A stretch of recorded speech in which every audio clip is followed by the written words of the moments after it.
إن الحمد لله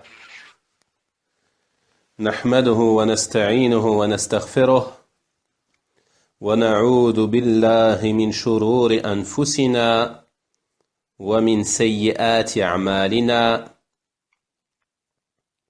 من يهده الله فلا مضل له ومن يضلل فلا هادي له وأشهد أن لا إله إلا الله وحده لا شريك له وأشهد أن محمدا عبده ورسوله صلى الله عليه وعلى آله وصحبه وسلم أما بعد عن أبي هريرة عبد الرحمن بن صخر رضي الله تعالى عنه قال سمعت رسول الله صلى الله عليه وسلم يقول ما نهيتكم عنه فاجتنبوه وما أمرتكم به فأتوا منه ما استطعتم فإنما أهلك الذين من قبلكم كثرة مسائلهم واختلافهم على أنبيائهم رواه البخاري ومسلم. Abu Huraira, Abdurrahman ibn Sakhr, qu'Allah l'agrée, a dit: J'ai entendu le messager d'Allah sallallahu alayhi wa sallam dire: Ce que je vous ai interdit, éloignez-vous-en, et ce que je vous ai ordonné, faites-le autant que vous pouvez.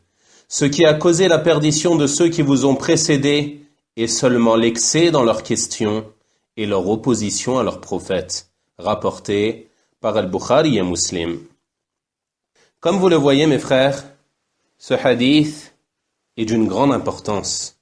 En effet, il porte sur l'obligation d'obéir au prophète sallallahu alayhi wa sallam et les causes de la perdition des communautés qui nous ont précédés. Et ce hadith, il est rapporté par Abu Huraira radiyallahu ta'ala anhu. Et quel est le prénom d'Abu Huraira? Les gens de science ont divergé à ce sujet. Et l'avis le plus probable est celui qu'a mentionné l'auteur, rahimahullah, c'est-à-dire Abdurrahman ibn Sakhr. Et l'imam al-Wadi'i, rahimahullah, le cheikh Muqbil ibn Hadi al-Wadi'i, rahimahullah, disait quant à lui que son nom, c'est-à-dire le nom de Abu Huraira, est sa kunya. Donc il s'appelait tout simplement Abu Huraira. Et il fut surnommé ainsi, radiyallahu ta'ala anhu, car il avait avec lui un petit chat, Hirra en arabe. Le chat en arabe se dit Hirra. Donc il fut surnommé Abu Huraira. Ceci nous prouve la permission d'avoir une kunya faisant référence à autre qu'un être humain. Comme ici, Abu Huraira faisant référence à ce petit chat. Abu Huraira radiyallahu ta'ala anhu, il a donc entendu le prophète sallallahu alayhi wa sallam dire: Ce que je vous ai interdit, éloignez-vous-en. C'est-à-dire, tenez-vous loin de ce que je vous ai interdit. Tenez-vous loin de ce que je vous ai interdit. Ne vous approchez pas de ce que je vous ai interdit. Et dans ce hadith, le prophète sallallahu alayhi wa sallam, il ne nous a pas seulement ordonné de délaisser ce qu'il a interdit, mais il nous a ordonné quoi? De nous en écarter. Et ceci est encore plus fort que la simple interdiction. Car ceci comprend le fait de s'abstenir de l'interdit, mais aussi de s'abstenir des causes menant à l'interdit. Et ceci est semblable à la parole d'Allah subhanahu wa ta'ala, qui a dit au verset 32 de Surat Al-Isra: وَلَا تَقْرَبُوا الزِّنَا. Et ne vous approchez pas de la fornication. Ceci indique l'interdiction de la fornication, mais aussi l'ordre de ne pas s'en approcher, c'est-à-dire de s'écarter de tout ce qui peut mener à ce péché ignoble. Et il en est donc de même pour tout ce que le prophète sallallahu alayhi wa sallam nous a interdit. On s'écarte de l'interdit, mais aussi des causes menant à cet interdit. Il a ensuite dit sallallahu alayhi wa sallam: Et ce que je vous ai ordonné, faites-le autant que vous pouvez. C'est-à-dire, accomplissez tout ce que vous pouvez parmi les ordres du prophète sallallahu alayhi wa sallam. Tout ce que vous êtes capable d'accomplir et tout ce dont vous avez les capacités, alors accomplissez-le. On ne doit donc rien délaisser des ordres du prophète sallallahu alayhi wa sallam. À partir du moment où nous avons les capacités, que nous sommes capables d'accomplir l'ordre du prophète sallallahu alayhi wa sallam et de le mettre en pratique, alors nous devons nous y soumettre. Il apparaît donc, à travers ce hadith, une différence entre les ordres et les interdits. Une différence entre les ordres et les interdits. Et quelle est cette différence? La différence est que le prophète sallallahu alayhi wa sallam a dit au sujet des interdits, écartez-vous-en. Mais il n'a pas dit autant que vous pouvez. Et ce, car l'interdit, il désigne quoi? Il désigne le renoncement, l'abstention ou le délaissement.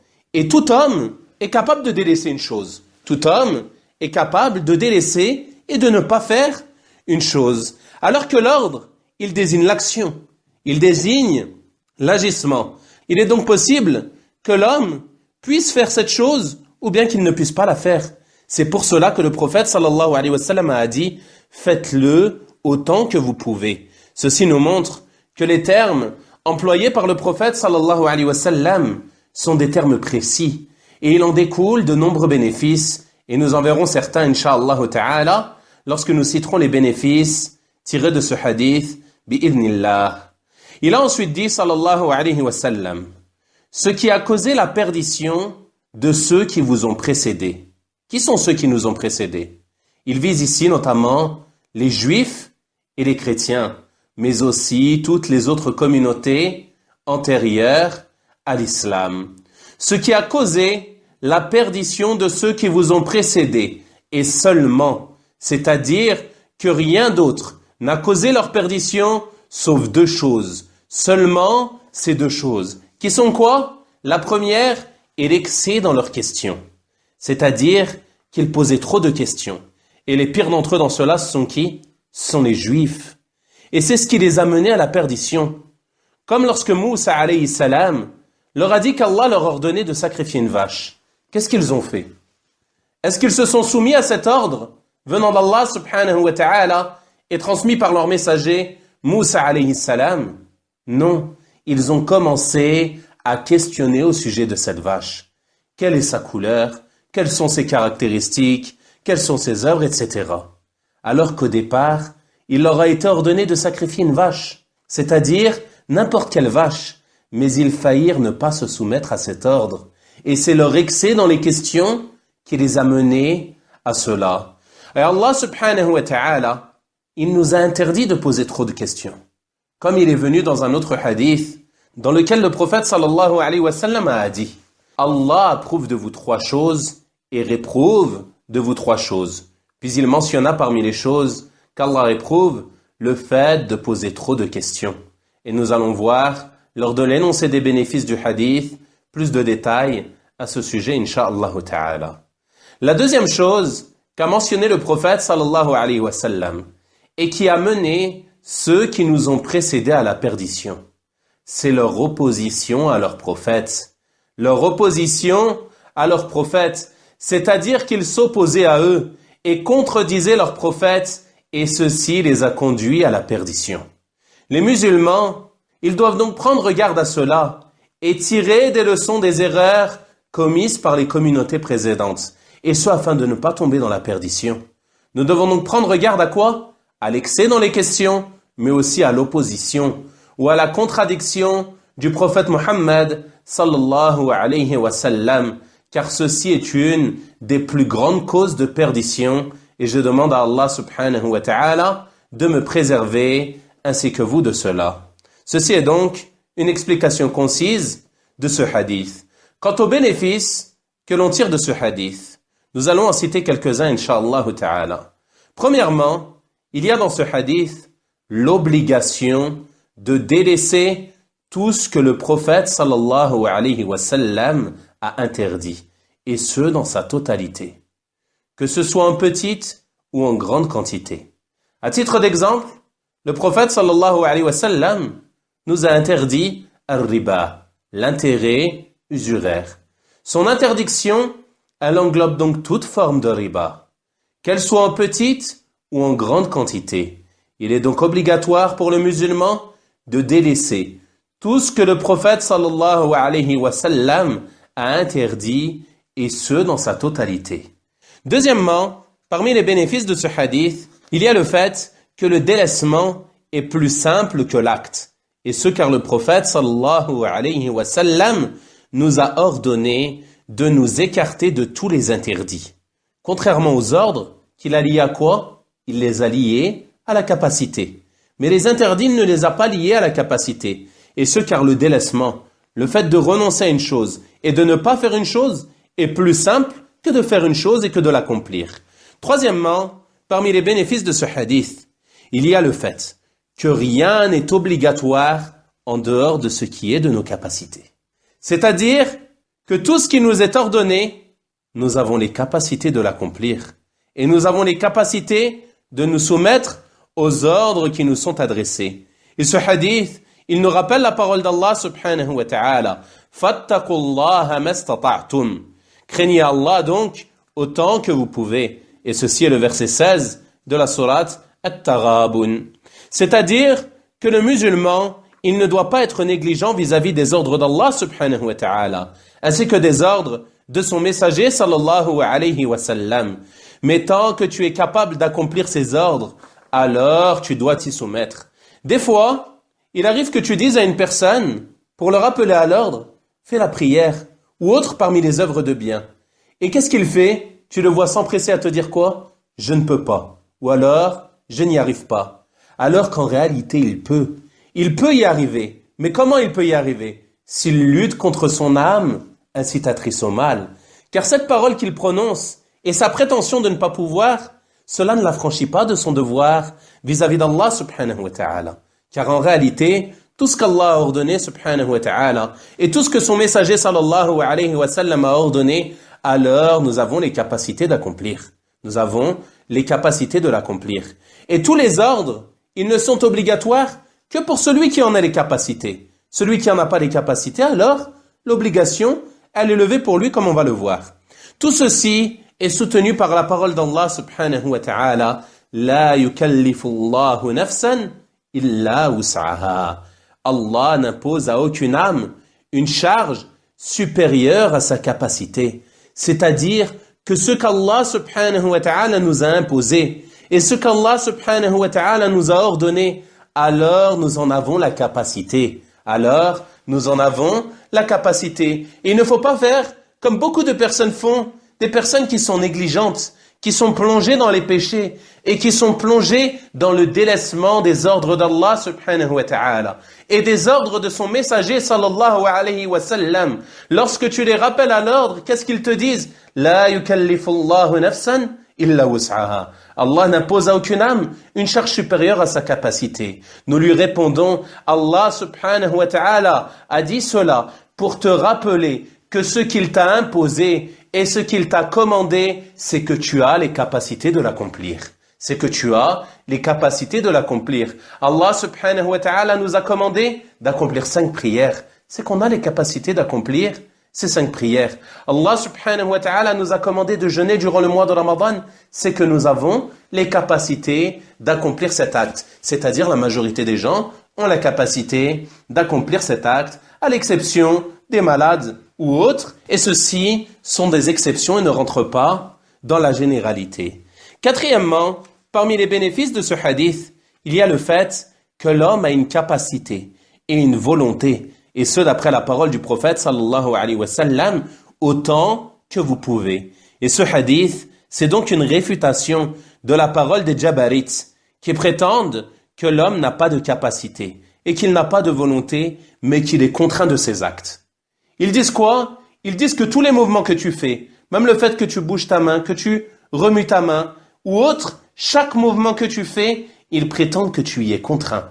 Et il n'y a pas de doute que ceci est une croyance fausse et une croyance corrompue, comme le prouve entre autres ce hadith du prophète sallallahu alayhi wa sallam.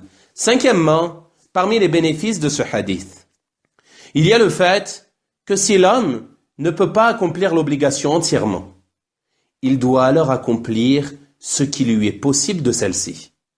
À titre d'exemple, pour la prière. S'il ne peut pas prier debout, alors il prie assis et ainsi de suite. Il accomplit l'ordre du prophète sallallahu alayhi wa sallam et l'ordre d'Allah subhanahu wa ta'ala autant qu'il peut. Craignez Allah autant que vous pouvez. Ce que je vous ai ordonné, faites-le autant que vous pouvez. Donc, celui qui ne peut pas prier debout, qui est dans l'incapacité de prier debout, qu'est-ce qu'il fait? Il prie assis.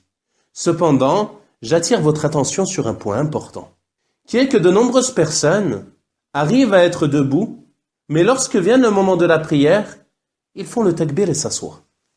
Et ceci est une erreur, car la station debout est un des piliers de la prière. Et la prière ne peut être valide pour celui qui ne se tient pas debout alors qu'il en a les capacités. On parle bien sûr de la prière, ici, obligatoire. Celui qui a les capacités de se tenir debout, il doit alors se tenir debout durant la prière, sinon sa prière n'est pas valide. Donc certaines personnes qui ont par exemple des douleurs aux genoux ou autres, tu les vois se tenir debout devant la mosquée, avant la prière, une dizaine de minutes, en train de discuter. Il se tient debout sans aucun problème. Puis il rentre dans la mosquée, il prend sa chaise, il fait le takbir et il commence à prier assis. Et lorsque tu lui dis prie debout, il te dit je ne peux pas, j'ai des problèmes aux genoux par exemple. Après il termine sa prière, il fait ses adhkar, il sort de la mosquée, il reste encore 10 ou 15 minutes debout à discuter. Nous lui disons donc qu'en faisant cela, il est en réalité capable de se tenir debout dans sa prière. Et le fait qu'il soit resté devant la mosquée avant et après la prière nous prouve qu'il est capable de se tenir debout dans sa prière. Donc, il est obligatoire pour lui de faire la prière debout autant qu'il peut. De faire la prière debout autant qu'il peut. Puis, s'il ne peut pas se prosterner, par exemple, il s'assoit alors sur la chaise au moment de la prosternation. Mais il accomplit chaque acte de la prière autant qu'il peut. Comme le prophète sallallahu alayhi wa sallam a dit. Et ce que je vous ai ordonné, faites-le autant que vous pouvez. S'il n'arrive pas à rester debout longtemps, il reste debout autant qu'il peut, il récite ce qu'il peut de la Fatiha, et ensuite il s'assoit, puis se relève pour le ruku', et ainsi de suite, selon ses capacités. Et chacun est différent dans cela. Ceci était donc une parenthèse par rapport à la prière.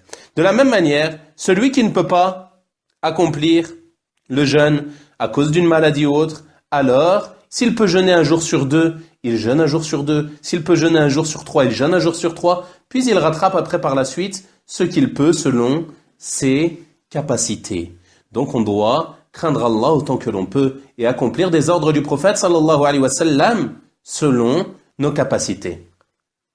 Sixièmement, parmi les bénéfices de ce hadith, il y a l'obligation de délaisser les causes menant à l'illicite.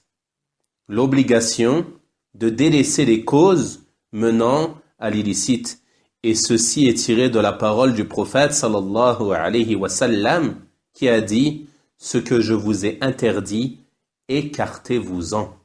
Et on a dit que sa parole « écartez-vous-en » veut dire « tenez-vous loin de ce que je vous ai interdit ».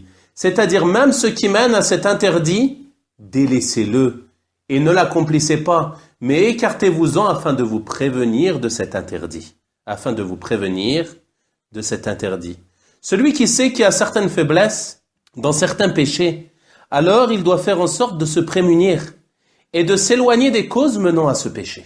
Et de s'éloigner des causes menant à ce péché, et ce afin de ne pas se laisser inciter et de ne pas se laisser entraîner puis ensuite tomber dans ce péché. Donc ce hadith est une preuve que l'homme doit délaisser les causes menant à l'illicite. Septièmement, parmi les bénéfices de ce hadith, il y a le fait que lorsqu'il te parvient un ordre du prophète sallallahu alayhi wa sallam, il ne convient pas que tu dises est-ce que ceci est obligatoire, est-ce que c'est wajib ou est-ce que c'est recommandé, est-ce que c'est mustahab.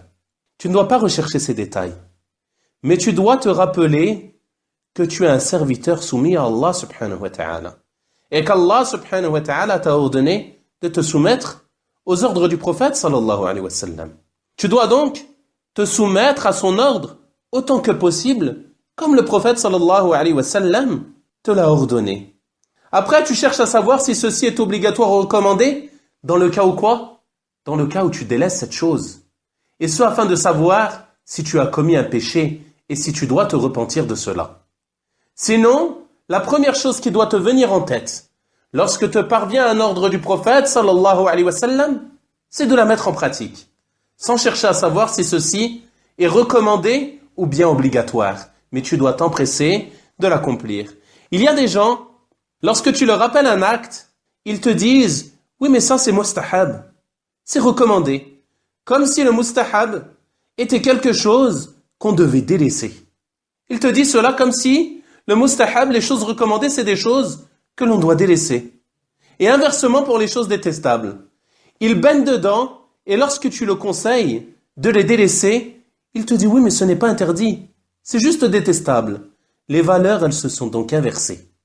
Il croit que les choses recommandées, il faut les délaisser, les choses détestables, il faut les accomplir. Il n'a pas compris que ce qui est demandé et ce que le musulman doit rechercher, c'est d'augmenter la balance de ses bonnes œuvres, en accomplissant les choses recommandées et en délaissant les choses détestables. Car tu es récompensé pour cela. Tu es récompensé pour ton délaissement des choses qui sont détestables et pour ton accomplissement des choses recommandées. Huitièmement, parmi les bénéfices que l'on tire de ce hadith, il y a que l'ordre du prophète sallallahu alayhi wa sallam et son interdiction font partie de la législation au même titre que le Coran. Et il y a même beaucoup de choses que tu ne trouveras détaillées que dans la sunna du messager d'Allah sallallahu alayhi wa sallam et qui ne sont venues dans le Coran que de manière globale. Mais le Coran prouve l'obligation de suivre le messager d'Allah sallallahu alayhi wa sallam et de lui obéir, comme Allah subhanahu wa ta'ala a dit au verset 80 de Surat An-Nisa, « Man yuti'ir rasoul faqad ata'a Allah » Quiconque obéit au messager a certes obéi à Allah. Quiconque obéit au messager a certes obéi à Allah. Neuvièmement, parmi les bénéfices que l'on tire de ce hadith, il y a la mise en évidence de la bienveillance du prophète sallallahu alayhi wa sallam envers sa communauté. Regardez, le prophète sallallahu alayhi wa sallam, en plus de nous indiquer la voie de la réussite, qui est de se soumettre à ses ordres et de délaisser ses interdits, il nous a aussi mis en garde contre les voies de la perdition. Il nous a mis en garde dans ce hadith contre les voies de la perdition, et ce afin que l'on s'écarte de ces voies. Dixièmement, parmi les bénéfices de ce hadith, il y a le fait que poser beaucoup de questions est une cause de perdition. Poser beaucoup de questions est une cause de perdition, et surtout au sujet des choses que nous ne pouvons connaître, comme les choses de l'invisible, ou encore les noms et les attributs d'Allah subhanahu wa ta'ala. Ce sont des choses sur lesquelles on ne doit pas chercher à trop approfondir, et on ne doit pas poser trop de questions, sinon cela te mènera à la perte et à la perdition. Également, tu ne dois pas poser des questions qui n'ont pas d'utilité et qui ne te sont pas profitables, ou encore poser des questions sur des choses supposées qui ne se sont pas passées, ou encore des choses qui ne sont pas de ta responsabilité. Tout ceci, tu dois le délaisser. Mais lorsque tu poses une question, tu dois poser une question qui te profite, qui a un intérêt pour toi dans ta vie mondaine ou dans ta vie religieuse et pour ton au-delà. Quant au fait de poser des questions utiles au sujet de ta religion, au sujet de la pratique de ta religion, alors il n'y a pas de mal à questionner sur cela. Et ce car tu en as besoin. Il n'y a pas de mal à multiplier les questions sur ces sujets. Et ce car tu as besoin de cela. Tu dois donc interroger et apprendre afin de ne pas rester dans l'ignorance. Et il faut bien faire la différence entre ces deux choses. Il faut bien faire la différence entre les questions qui sont blâmables et les questions qui sont louables et qui sont demandées. Onzièmement, on tire enfin comme bénéfice de ce hadith une mise en garde sévère contre le fait de s'opposer au messager d'Allah sallallahu alayhi wa sallam ou de contredire le messager d'Allah sallallahu alayhi wa sallam, car ceci est une des causes qui a mené ceux qui nous ont précédés à la perdition. Nous devons donc nous soumettre au messager d'Allah sallallahu alayhi wa sallam, accomplir ses ordres et délaisser ses interdits, et ceci fait certes partie des signes du véritable amour d'Allah subhanahu wa ta'ala. Et c'est une cause immense pour obtenir le pardon de nos péchés. Comme Allah subhanahu wa ta'ala a dit dans Surat Ali Imran au verset 31, قُلْ إِن كُنْتُمْ تُحِبُّونَ اللَّهَ فَاتَّبِعُونِي يُحْبِبْكُمُ اللَّهُ وَيَغْفِرْ لَكُمْ ذُنُوبَكُمْ وَاللَّهُ غَفُورٌ رَحِيمٌ. Dis, si vous aimez vraiment Allah, suivez-moi, Allah vous aimera alors et vous pardonnera vos péchés. Allah est pardonneur et miséricordieux.